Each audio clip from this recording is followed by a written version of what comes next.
What's up, guys? It's Stitches. Today we will be trying a new liquor from China. It's called Shifu. I don't have a glass to drink this out of because I've broken all of them, either throwing them at the wall or busting them all over my fucking porch outside. One thing I've found, though, is that when you bust a bunch of glass up all over your fucking porch, there's a lot less people stopping by asking you if you'd heard about their Lord and Savior. Oh. So anyway, I'm always up for something new. I don't know what to think walking into this because it doesn't say vodka. It doesn't say whiskey or rum or, it's not. I'm one of those people that I grew up around sushi and sake and Sapporo, Japanese beers, chai teas, different exotic flavors from all over the world. So I think I'd be a good candidate at reviewing something new to American culture, the Chinese liquor. It is 104 proof, and I don't know why it says Cincinnati homemade, unless they've got a Cincinnati in China. 52%. According to the back, this is what really caught my eye because I've had a lot of sake. I prefer it plain. They have flavored ones and shit, but that's mainly for women. Actually, well, it's rice wine, so, kind of all for women, but I do enjoy it with sushi. Where did it say it? Fermented with sake yeast. So, sweet, savory Shifu. We will give it a try. Look at my knife collection, guys. What the fuck, man? I used to have like 10 Bally's. I'm gonna be getting back into the Bally scene here pretty fucking soon. One of my a flipper that competes, he's a buddy of mine, told me he found a Channel Alpha Beast for $4.85. That's not much more than what I paid for the Alpha Beast Infinity. So I'm gonna have to give that one a shot. Let me open up this bottle real quick. I did, quote unquote, cleanse my palate by brushing my teeth so that the flavors of this would not be altered. Put out the cigarette.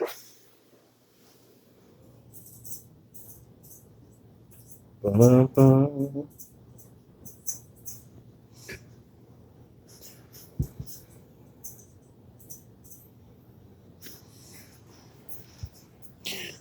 You ever wake up in the morning and think to yourself, I'm still putting out my cigarette. Ever think to yourself, I wonder what the fuck Josh Thurman's doing today? I mean, do you think that he enjoys waking up with fucking 10 basketball-sized anal beads rammed up his ass? Or does he genuinely enjoy getting pegged by Julie? Who knows? I do like the cork style. That's pretty cool. Pop. Ooh, immediately away from it, I can smell sake. Immediately. And that's not like I'm not even close to it. It looks a lot closer than what I actually fucking am. Smelling this, it has a very neutral to almost no odor at all. And the only thing that I can smell is a very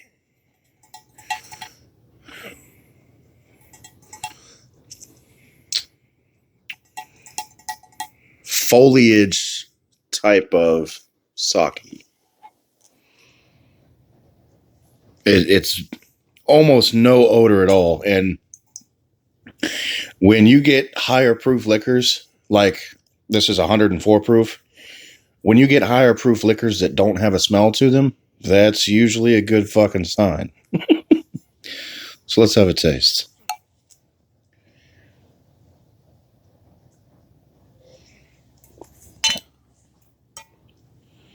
Wow. Okay. First opinions.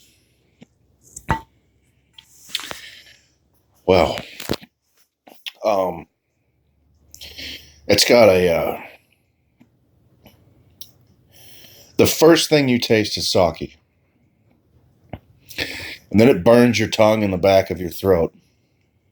But it's not an undesirable burn. It's more of a holy shit, that's a lot of alcohol type of feeling. And as it dissipates, it's almost like, you know how cherry blossoms smell? That's what it tastes like cherry blossoms smell. Very, very unique, very interesting. Uh, it is sweet, as they had claimed. I know it's flammable because it's above 100 proof. But for something as strong as that, I'm actually really shocked at the ability to maintain a taste like that, because it's a very complex taste. For as somebody who's never had sake, they wouldn't recognize it. They wouldn't know what to think. To them, this might taste like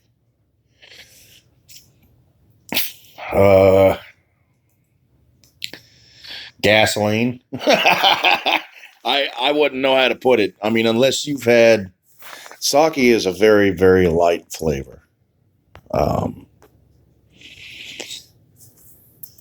It's for the most part drank warm.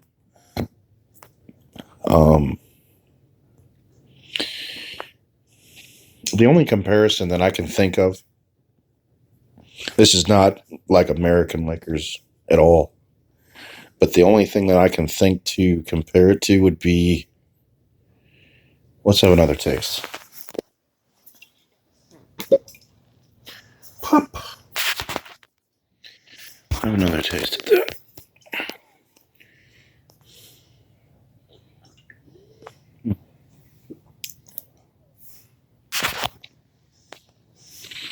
Okay. Wow. Wow.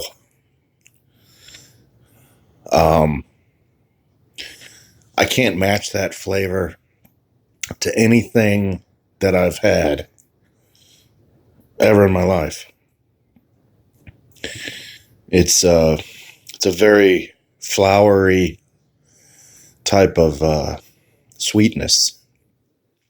Like you know how you aromatically smell moonflowers or chrysanthemums or something that gives off odor, like a sweet odor.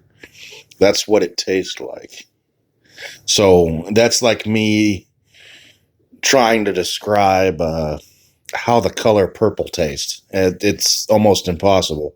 The consistency of the alcohol burn is comparable to tequila, but this isn't, as far as taste to alcohol burn ratio, this would be comparable to tequila, but it's nothing like tequila at all. This is definitely something that you would sip or throw back a shot, but not something that you would chug, obviously, like you do Fireball or, Jägermeister. Just a very complex set of flavors. You almost taste like a lavender, like how lavender would taste if it, wasn't a flower. I mean, I gotta have another drink. I just can't put my finger on it.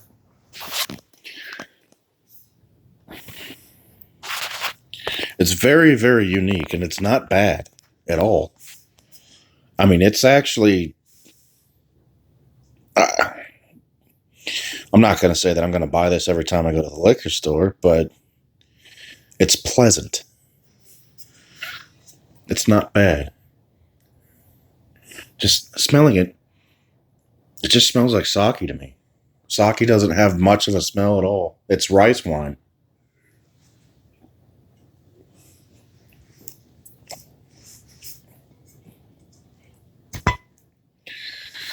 Taking a massive gulp of it,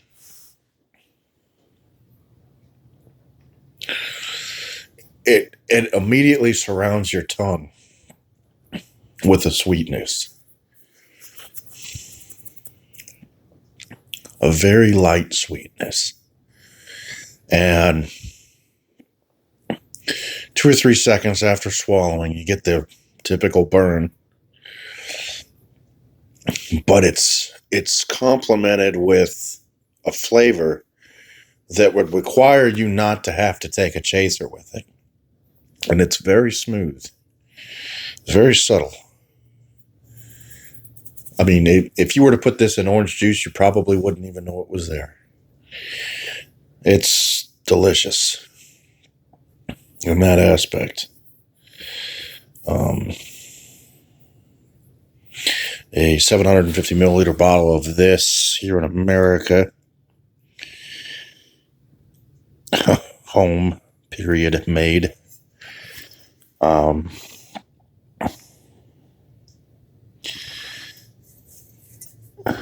Was $22. So it's not that expensive. Oh, there we go. That's what I was looking for. Made with sorghum, rice, and barley. So the flavors that I'm tasting there are sorghum's probably where the sweetness comes from.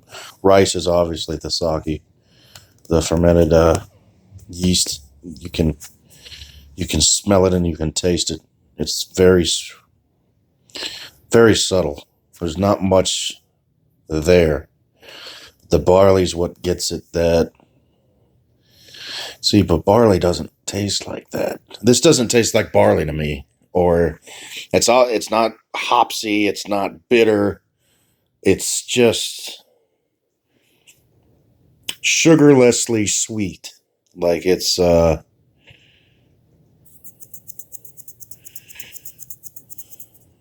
au natural type of deal. It's worth a shot. I mean, if you're one of those people that only drinks bourbon, I wouldn't bother because these flavors are too complex for you to probably enjoy without mixing it. This would go excellent in pineapple juice or orange juice or any, you could obviously very easily mix this with almost anything and probably not even taste it. But whenever you put alcohol with carbonation, it ruins the carbonation. And that's why Jack and Coke doesn't taste anything like Jack or anything like Coke because you're fucking up both of those when you mix, in my opinion. I don't like to mix my Jack because you're fucking up the flavor of the Jack. You know what I mean? Like, I don't know. It's a flavor that I enjoy. This is one of those things where, just like Tanqueray, its design, its sole purpose is to be light and almost non-existent. Just like Tanqueray is made with juniper berries, so any fruit juice it'll mix with any type of orange juice, pineapple juice, what have you. It's those juniper berries that Tanqueray is mixed with is designed to be mixed with other fruits. This fits right in. Fits the bill perfectly. Scale of 1 to 10. On a comparison chart, I would give this an 8 out of 10. Comparing it to what I've tasted in my life. And I've tasted a lot of things as far as the Chinese, the Japanese, Thai. I've had a lot of different liquors from all over the world. I've had whiskeys from Japan. I would give this You know, I really want to say 8 out of 10. I really feel like that fits the bill perfectly. It's a good liquor. It's worth looking into for sure. But yeah, guys, if you guys find Shifu, give it a shot. All right, guys. Peace.